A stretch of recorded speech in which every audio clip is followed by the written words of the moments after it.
Hello, my name is Matthew, and last night I finished reading The Sorrows of a Young Werther by Johann Wolfgang von Goethe.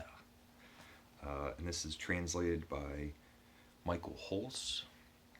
And it's a short novel entirely composed of letters written from our main character, Werther, to a friend of his, and we only get his letters. And it is a dark, claustrophobic, disturbing, unsettling, deeply uncomfortable novel. Um,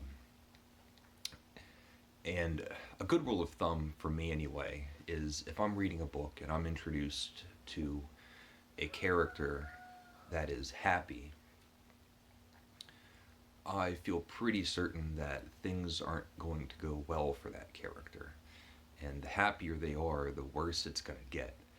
And when we first encounter Werther, he is positively beaming with happiness.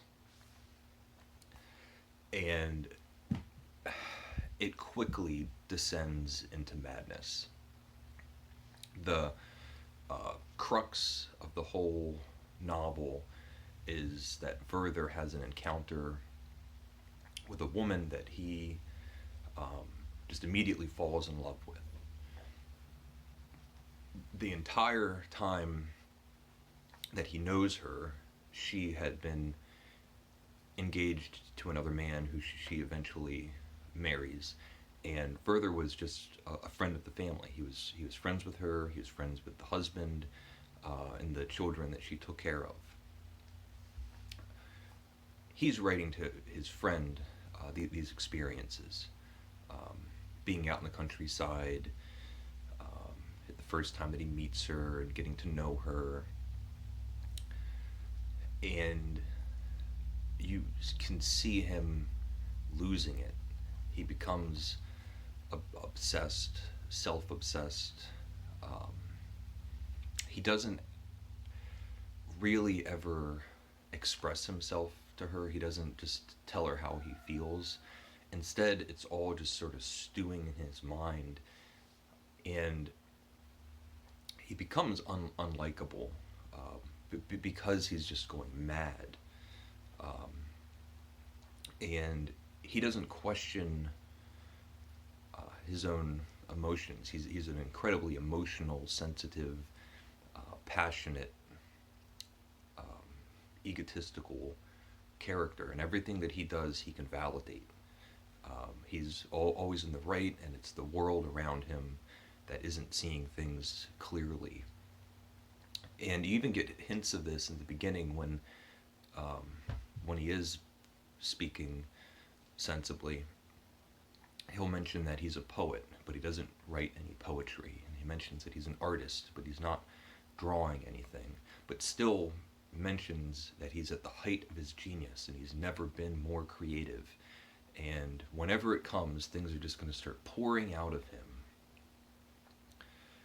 He later on gets a job as like a government employee, and he's there to write things.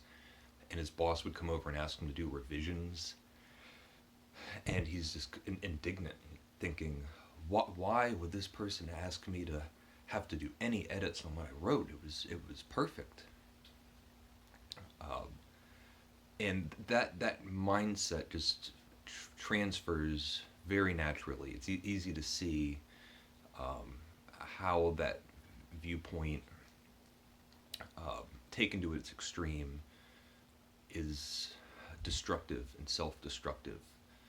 Um, hard to deal with or rationalize with a person who is always right no matter what.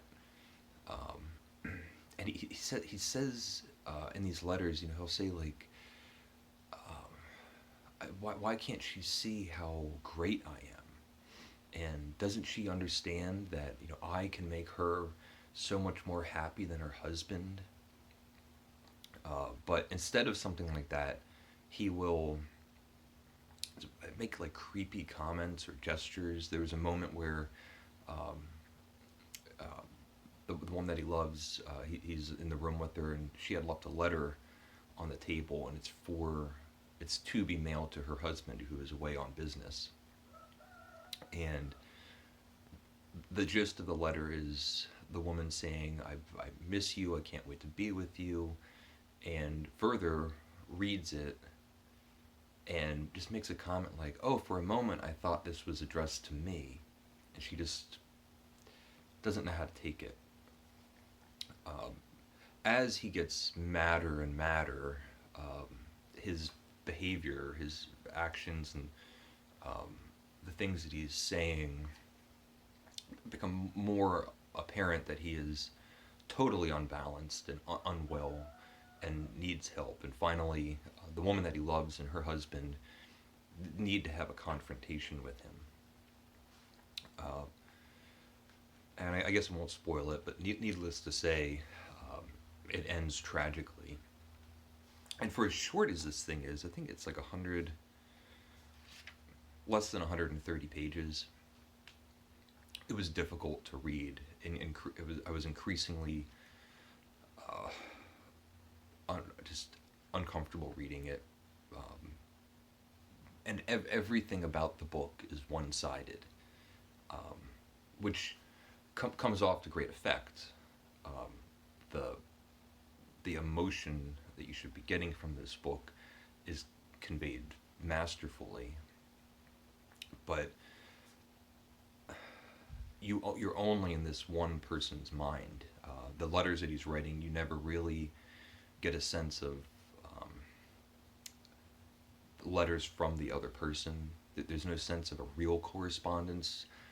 The letters are only about Werther.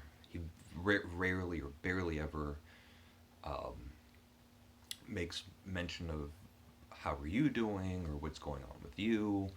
Um, it's just entirely about himself. Um, so, and that also parallels with this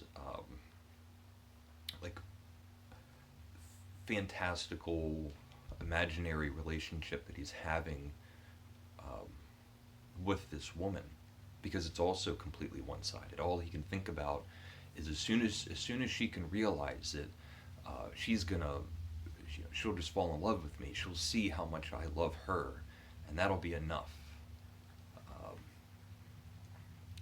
and I marked, just to give you an idea. Let's see.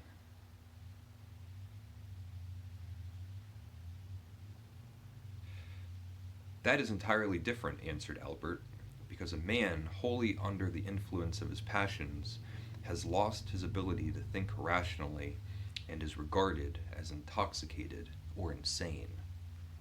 Um, and that gives you to me, that was a good passage that um, lets you understand this character. He's just completely intoxicated with himself. Um, so, leave a comment if you would like.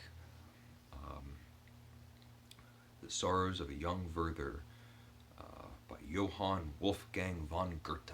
It's a great name. It's the best name. Leave a comment if you'd like, and thank you for watching.